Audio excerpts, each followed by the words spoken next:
Now let us do another numerical on combination of resistances, how to find the effective resistance between 2 points and find the total current and distribute the total current thereafter.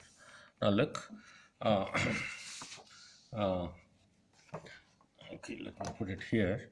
Now, now look at the circuit. Between point A and B, there are three resistances: 1 ohm, 2 ohm, 3.5 ohm.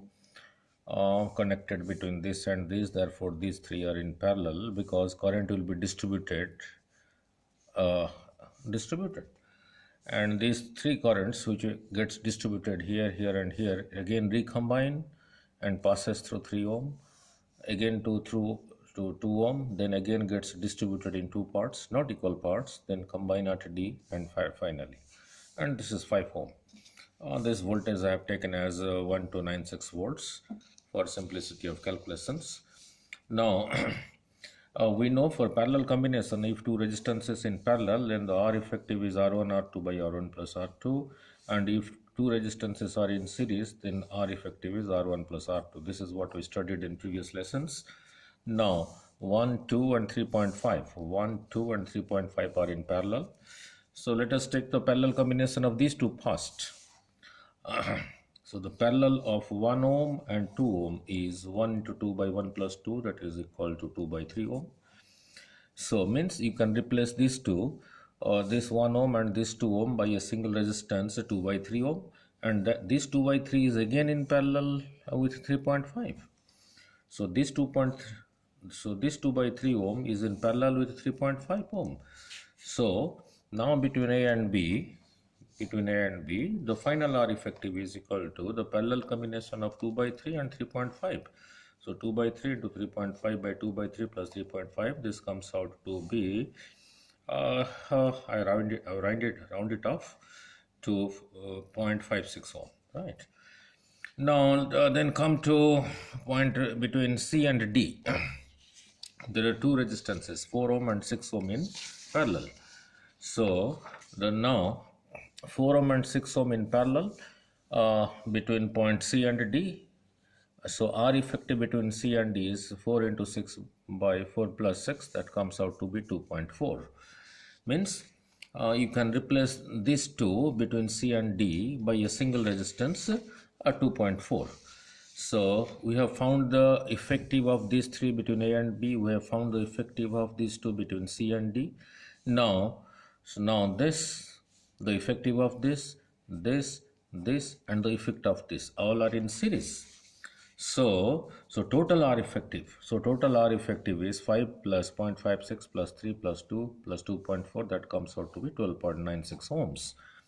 So across this voltage source V 1296, instead of connecting these resistances in this manner, if you connect a single resistance 12.96 ohm across this, it will draw the same current from here as is done by the combination of these resistances. So as is done by the combination of these resistances. So the current is V over total R effective. V I have taken 1296 divided by this, that comes out to be 100 ampere. So 100 ampere starts from here, 100 ampere. So this 100 ampere into 5 ohm is equal to the voltage difference across this. So across 5 ohm, V1 is equal to the voltage potential difference is 100 into 5, that is equal to 500 volts. That 100 ampere, this 100 ampere gets distributed here, recombines at B and passes through 3 ohm. So current through 3 ohm is again 100 ampere, and current through 2 ohm is also 100 ampere. So across 3 ohm, this 3 ohm, the potential difference, let it be V2, will be current to the resistance, that is equal to 300 ohm. And across this 2 ohm, the potential difference is across 2 ohm, let it be V3, current into resistance, that is equal to 200 volts. Out of 1296, there is a voltage drop here, there is a voltage drop here, there is a voltage drop here. So that is equal to 500 plus 300 plus 200. So and the effective of these three we have also found out between A and B. So across A and B the effective was 0.56. So the potential difference across A and B is current into 0.56, that is equal to 56 volts. Instead of considering these three, if I take the effective between A and B as a single resistance of 0.56, then the current into that resistance is the potential difference 56 volt. Similarly, across a C and a D, the combination of these two, that is 6 into 4 by 6 plus 4, that is 2.4 ohm. So the potential difference across the CD is 100 into 2.4 is equal to 250 volts. Now, so we know the potential difference here. We know the potential difference here. We know across 3 ohm, across 2 ohm, and across C and D. So this voltage plus this voltage plus this voltage plus this voltage plus this voltage must be equal to 1296. That you can check. Look, 500 plus 300 plus 200 plus 56 plus 250 is also 1296. Now how to distribute at A and then at C the current? How to distribute here and at here, right? How to distribute the current. Now distribution at A. Now look at the distribution at A. Across A and B, potential difference is 56 volt. We just calculated. Means across this also 56, across this also 56, across this also 56. So 56 is I1 into 1. If I1 is the current passing through 1 ohm resistance, if the current through this is I1, then this current into resistance is the potential difference between these 2 points, that is equal to 56. So 56 is equal to I into 1. So therefore I1 is equal to 56. Therefore current through 1 ohm is 56 ampere. And the current through 2 ohm, let it be I2. And the current through this 2 ohm, let it be I2. So I2 into this resistance is the potential difference between A and B. So that is what I have written here. So I2 into the resistance, that is 2 by 2 is again 56. So I2 is equal to 56 divided by 2, that is equal to 28 ampere through the resistance 2 ohm.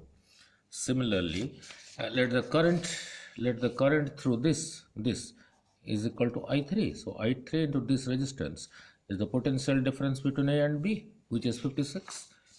So 56 is equal to 3.5 into I3. Therefore I3 is 56 by 3.5, that is equal to 16 ampere. So and if you combine this current plus this current plus this current, that must be the same 100 ampere. Let us combine. So combine this 56 plus 28 plus this is 16, that is also 100 ampere. This is just for a verification. I explained you. Now then finally we are left with how to distribute at a point C. How to distribute the current at point C. Between these 2 points we have found out the potential difference. Distribution at point C. Between C and D, potential difference was calculated as 240 volts. 4 and 6 are in parallel. Now 4 and 6 in parallel. So the current through this into this resistance and the current through this into this resistance must be the potential difference between C and D, that is equal to 240 volts. Therefore current through 4 ohm multiplied by the resistance is 240. Therefore current through 4 ohm, 4 comes to this side, 240 by 4, that is equal to 60 ampere. Similarly the current through 6 ohm, the current through this 6 ohm into this resistance between these 2 points will give you the potential difference, which is 240 volt. Therefore current through 6 ohm into 6 is 240. Therefore current through 6 ohm is equal to 6 comes to this side, 240 over 6, that is equal to 40 ampere. And you combine these two, 60 plus 40. So when this 100 ampere arrives here, 60 plus 40 is also 100. They combine and pass through.